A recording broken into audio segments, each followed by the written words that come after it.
Hello ladies and gentlemen, hope you're all well. Welcome to today's review of the True Potential portfolios. So my name's Chris Leyland, I'm the Deputy Chief Investment Officer here at True Potential, and today I'm going to spend the next few minutes talking about our flagship investment product, that is the True Potential portfolio range. Okay, so let's start off by discussing the performance of the portfolios. Then what I want to do is look at the key themes that we're seeing from our fund manager partners, and finally discuss what changes have been made over the month. Okay, so let's look back over the month of July. The portfolios have shown some solid positive returns, with equity markets, particularly in Far Eastern and emerging economies, driving performance. Looking further back, the True Potential portfolios all show double-digit returns since inception, with investors clearly being rewarded for taking risk. Okay, so let's look a little bit more in depth at how the funds have performed that make up the portfolios. And we've seen some strong returns from the True Potential 7IM and the True Potential UBS fund ranges. 7IM's Asian and emerging market exposure, but also their alternative positioning, particularly in the market neutral space, have really helped to drive performance over the month.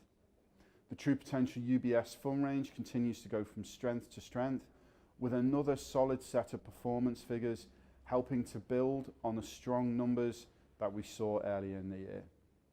Okay, so moving on, as you know, we speak to our fund manager partners at least monthly. And what we're looking for, we're looking to find key themes and then tilt the portfolios towards these key themes in order to take advantage of them. So overall, in general, our managers are cautiously optimistic around market conditions. They take the view that while we may shortly come to the end of a loose monetary policy environment, they do not see a catalyst for equity markets to derail. They're cognizant that valuations are pricing securities at high levels by historic standards, but take the view that a downward correction would be a buying opportunity, with the cash available and sitting on the sidelines. Moving on to UK interest rates, none of our manager partners right now see interest rates rising this year within the UK. Okay, so let's move on to trading that's taken place within the portfolios over the month.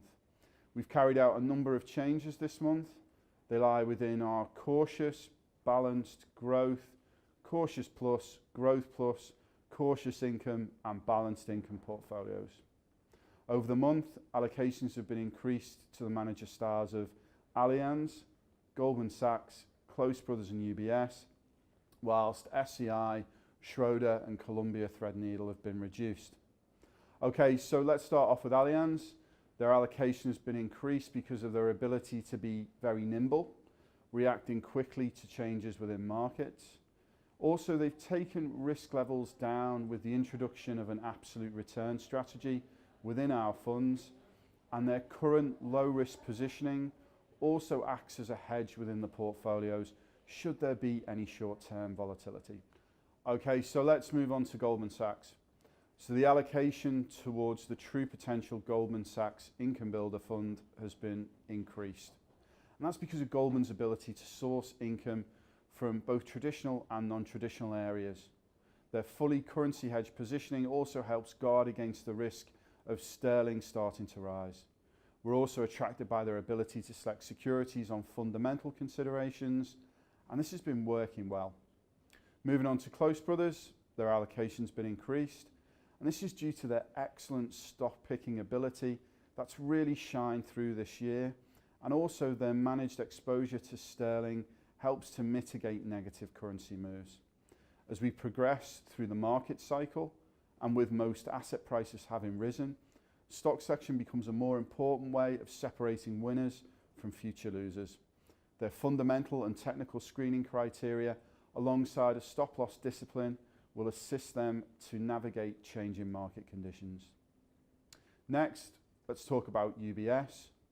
Their core portfolio approach has driven consistent returns across the risk spectrum, and this is why we've increased their allocation within the portfolios. This is fulfilled by injecting the same core portfolio construction into each fund, but with a futures overlay being used to buy more risk assets and government bonds being deployed to dial down on risk. The benefit as well of having an active currency strategy fund, what they call CARS, within the mix has also produced good returns. The currency strategy is also a good way to add diversification. Okay, so let's move on to SEI. So action has been taken to reduce a significantly overweight position, but one that has actually worked very well for us. SEI's bond component is higher duration compared to our other managers, albeit lower than bond index benchmarks. And what that means is their fixed income assets are more sensitive to changes in interest rates compared to our other managers. SEI are also transitioning their manager style emphasis away from value because it's hindered their short-term performance. They are shifting towards momentum and event-driven, which will take a little while to implement. Meantime, however, they continue to offer an extremely attractive and well-diversified manager of managers proposition at an attractive cost. Moving on to Schroeders, the True Potential Schroeder Balance Fund has been reduced within the models, and that's helped to reduce down the overall cost of the portfolios. The fund's approach is higher cost, but they're aiming to deliver higher returns through the cycle by emphasising capital preservation at points when asset prices are elevated.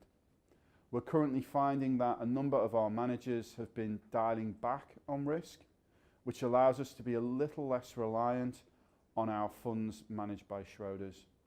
This has the added benefit of us shedding some cost across the models. Threadneedle, the position has been reduced, moving exposure from UK asset selection to security selection that is geographically more diverse, and that's at a time when UK economic data is slightly softening. Looking at the rest of the True Potential portfolio range, allocations have been kept the same, with the optimization of factors continuing to be paramount within the portfolios. Thank you very much for listening, and I will speak to you next time. Thank you.